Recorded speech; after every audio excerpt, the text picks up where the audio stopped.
Mongol जहाँ से भी गुजरते थे वहाँ सिर्फ बर्बादी, आग और खून खराबा नजर आता था। जिस शहर पर भी मंगोल हमला करते वो शहर तरक्की में बहुत पीछे चला जाता था। उस दौर में बगदाद की तबाही उस वक्त की सबसे अच्छी मिसाल है, जो उस वक्त तरक्की में कहीं ज़्यादा आगे था। मंगोलों ने बगदाद में हमला कर कर वहाँ पर बहुत तबाही और खून खराबा मचाया था और बगदाद को आग भी लगा दी थी। मंगोल हिंदुस्तान को बर्बाद करने के लिए जब हिंदुस्तान आए थे तो उन्हें एक हिंदुस्तान के सुल्तान ने ऐसा सबक सिखाया कि वो उस नुकसान की भरपाई कई सालों तक करते रहे थे। मंगोल जिससे बड़े बड़े राजा जंग करने से डरते थे, इतने ताकतवर मंगोल फौज को उनकी हद याद दिलाने वाले बादशाह का नाम है सुल्तान अलाउद्दीन खिलजी। उसी अलाउद्दीन खिलजी ने मंगोल फौज को रोका, मंगोलों को शिकस्त दी।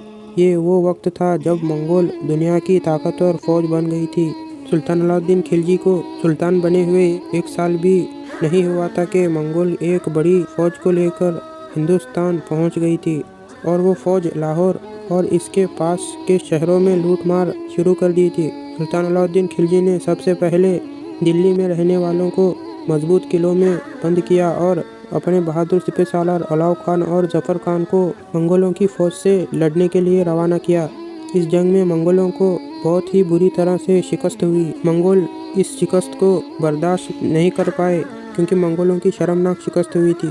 फिर से कुछ महीनों के बाद मंगोलों ने फिर से अपनी एक बड़ी फौज लेकर दिल्ली पर हमला करने के लिए रवाना हुए। इस बार सुल्तान अलाउद्दीन खिलजी ने दोबारा अपने सिपह सालारों जफर खान को भेजा और जफर खान ने मंगोलों को फिर से बुरी तरह से शिकस्त दी।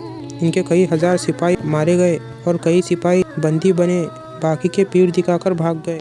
मंगोलों ने इन शिकस्त का बदला लेने के लिए 1299 में हिंदुस्तान पर हमला किया।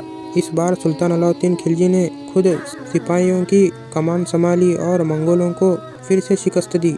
लेकिन इस बार सुल्तान अलाउद्दीन खिलजी को भी भारी नुकसान का सामना करना पड़ा। सबसे बड़ा नुकसान यह था कि उन्होंने अपने सबसे काबिल सिपह सालार जफर खान को खो दिया था। इससे भी मंगोल रुके नहीं। मंगोलों ने 1303 में फिर से हिंदुस्तान पर हमला किया। सुल्तान अलाउद्दीन खिलजी चित्तौड़ पर से कुछ ही अरसा पहले लौटे थे।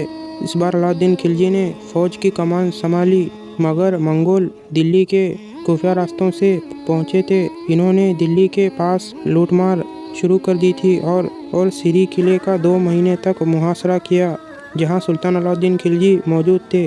मगर 2 महीने के बाद भी ये किले में दाखिल नहीं हो सके। मंगोल नाकाम होकर वापस लौट गए। इसके बाद अलाउद्दीन खिलजी ने किलों के सरहद पर अलग से फौज लगाई गई और इनका गवर्नर भी लगाया गया। इसके बाद 1305 के अंदर मंगोलों ने हिंदुस्तान पर फिर से हमला किया और अमरोहा तक पहुंच गए।